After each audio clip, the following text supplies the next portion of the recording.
Hi YouTube, it's Lena and I'm here today with a foundation review. This is the Colourpop No Filter Foundation Stick. And this is what it looks like right here. Mine is in the shade, oh I could look at it, Fair 05W for warm. They actually make these in neutral, warm, and cool, and they have 30 shades, which is awesome. It is $10 for 9.5 grams or 0.34 ounces. By the way, I apologize if I sound like a frog. I'm sick, been sick. It's not going away anytime soon, so better to just film and deal with it than to avoid filming. But I don't know if you guys have been following me for a while or if you just happen to tune in for you were curious about this foundation, but I have been trying to find a foundation stick for my oily ass skin. Most of them do not cut the mustard, so to speak.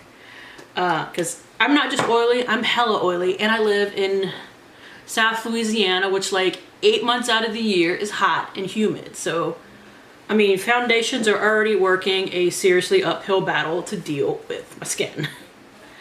So this claims to have a medium buildable coverage, blurs pores, covers blemishes, and blends effortlessly, and gives you a natural skin-like finish. Now, Colourpop's website, which I think is the only place you can get this right now. I don't think you can get their foundations on Ulta's website, although I could totally be wrong. I remember looking the other day and I didn't see them on there, but that doesn't mean anything.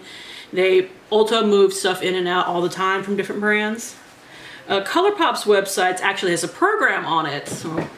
It's pretty simple, to help you with your shade match. And that is what I used. What it basically does, it has you enter in a couple of foundations that you know are a really good shade match for you, and then it matches you up from there. And the Fair 05 Warm, this is a heavy swatch right here, so it's going to look a little crazy, but on my face, I'm not wearing it today, but I will have pictures of me wearing it in a bit. On my face, blended out and everything, it is a really good shade match. I love that Colourpop does the whole, we actually have enough foundations for everybody to use, well, foundation ranges for everybody to use, and we're not hella expensive on top of it. Now, you might say, well, 0.34 ounces, most regular liquid foundations you get an ounce product for such and such money. Well, you don't need as much liquid. You need less of this than liquid foundation to do your whole face, to just get basic coverage, which I'll talk about how much coverage it really has in a minute.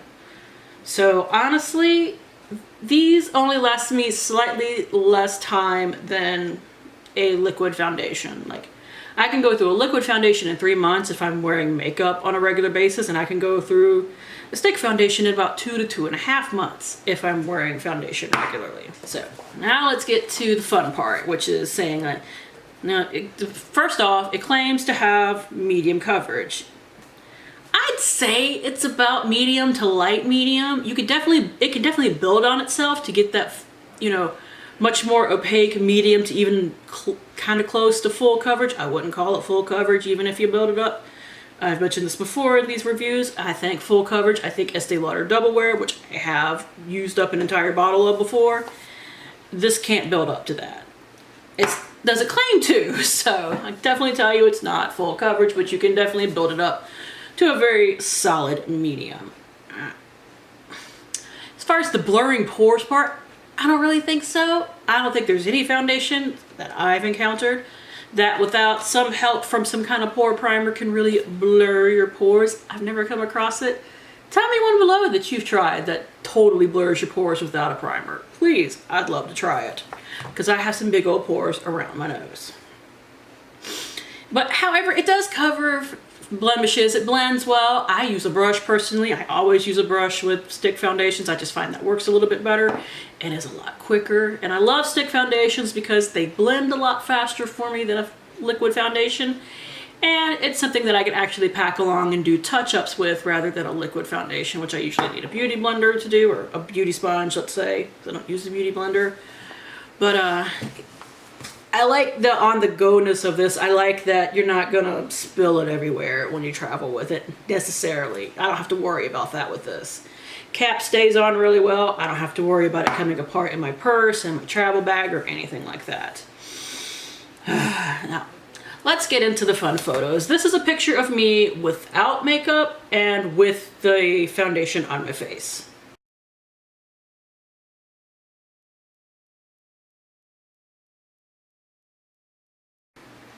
As you can see, it has pretty good coverage. I like the amount of coverage that it has because I learned through using up the Estee Lauder Double Wear, I actually don't really like full coverage foundations. It's a personal thing.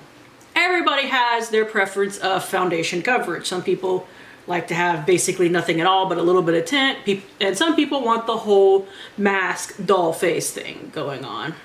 I'm somewhere in the middle. I lean more towards light medium coverage. I have pretty decent skin, so I can get away with that. Not everybody can. I totally understand. That is with it. I'd say it has pretty good coverage. Now, as far as, you know, staying on my face, do I get oily? Everything I get oily eventually with.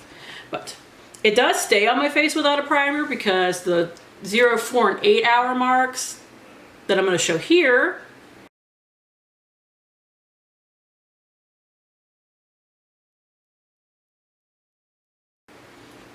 are without any kind of primer, because just to give you an idea for if you're just using it, no primer, because like my sister doesn't even use a primer. I think she's crazy, but she has dry skin, so she can get away with it a lot better than I can. So I do get oily with this. Not horrifically oily. I've had worse. I've had way worse. But I do get oily with it. It doesn't slide around my face, but if I touch it, you know, it will come off on my fingers, which most foundations do. I've had very few foundations that if I don't touch my face without a good bit of primer, some powder, blotting in between, because I didn't blot on any of these pictures either. So I just wanted to show what it looked like. Most of the time, if I touch my face in those instances, a little bit of foundation will come away, but you know, if I have a primer, if I've set it, like when I blot it with oil blotting sheets, I don't get foundation coming away in those instances. So for the most part, it does stay on my face. And it does work much, much better with a primer. With a primer, I can totally use that and enjoy it. But without a primer, we got some issues. Now, I did want to mention this real quick because I had some people I know online talk about this. I've heard some people say that it goes off quickly, specifically the smell. Mine doesn't smell weird. It smells like foundation. And I've had this for about 6 to 8 months probably. I am making note that when I finish my Revlon Color Stay, which is getting pretty close, I'm going to go ahead and pan this because I don't want it to go off on me. But I did want to make mention of that just in case this. And I've heard this with like Colourpop lip products too. Maybe it's because they're so inexpensive. They're not using as many preservatives in there because sometimes they cost a little bit of money. I don't know, I'm just guessing, but their lip products tend to turn fairly quickly as well. So if you buy this, don't let it sit around for too long. Just out of curiosity, I did actually go through and look up a bunch of other stick foundations, prices versus how much you get.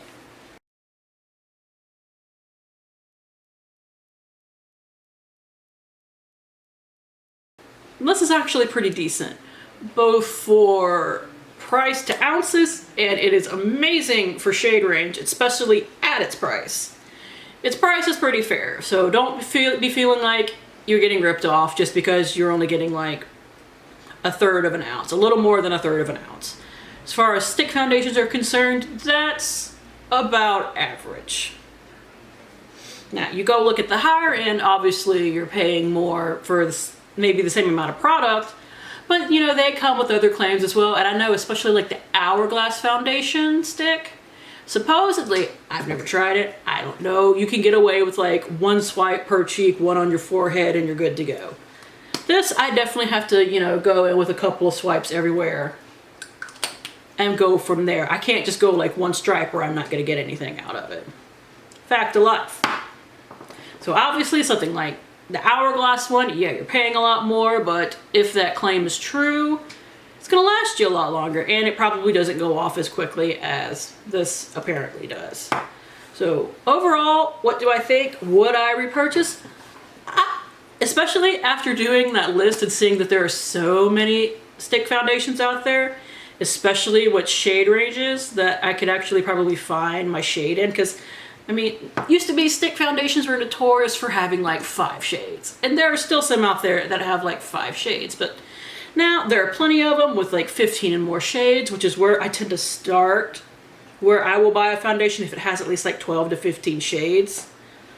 And I just saw a review from Fire and Nyx about the Milani stick foundation where she found her shade, and she's paler than me, y'all. Like, girl is white, fluorescent white.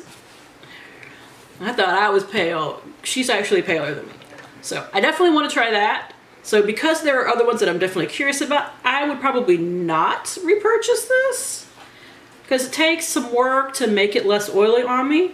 But this is one that I definitely say, if you're curious about it, pick it up. Go to the website and order it and add it to your cart, because it's cheap, it's definitely decent, and it has a really amazing shade range, and it's, you know, not tested on animals, which I am now trying to go towards. So if you're curious about it, give it a shot. Not gonna hurt you. Anyways, that is it. Thank you guys for tuning in. As always, I do really appreciate it, and hopefully I will see you later. Bye!